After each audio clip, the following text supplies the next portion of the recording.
Hello বন্ধুরা, কেমন আছো? দুপুর 12টা বা 12:30 যে ভিডিওটা পোস্ট করেছি, তোমরা যারা দেখেছো তারা তো জানোই যে আমি বালুঘাটে আছি, মালদাতে নেই। তো মালদা থেকে আমার বর কিছু ভিডিও করে পাঠিয়েছে। আমি বলেছিলাম আজকে নববর্ষ, বাড়িতে ভালো রান্না হয়, যাতে আঁশযুক্ত মাছ রান্না হয়। মাছটা খুব শুভ আমাদের বাঙালিদের মতে মনে করা হয়। তো কী কী মেনু হয়েছে সে আমাকে ভিডিও করে পাঠিয়েছে, কিন্তু তার থেকে বড় কথা ও নিজের হাতে ভাত বেড়ে খেয়েছে।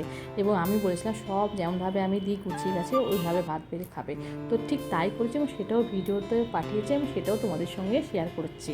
যে দেখো, পটল ভাজা, বেগুন ভাজা, ওটা মাছ ভাজা, আর এত সুন্দরভাবে নিচে কী করে মানে কি বলবো, যাতে আমি মনে কষ্ট না পাই। ও যাতে জানবে, আমি যেন মনে করি যে না, ও ভালোভাবে খাওয়া দাওয়া করেছে। মিক্স ভেজিটেবল পনির আছে ওটা, আর লেবু আর দই খেতেও খুব ভালোবাসে, সেটাও নিয়েছে, টক দই আর লেবু তো আছে, মুসুরির ডাল, আর এটা মনে হয় একটা মাছ, যেটা পোস্ত দিয়ে পেঁয়াজ দিয়ে করা হয়েছে, মানে খুব টেস্টি করে করা হয়েছে, দেখে আমার জিভে জল চলে আসছে। আর এটা মনে হয় কাতলা মাছ।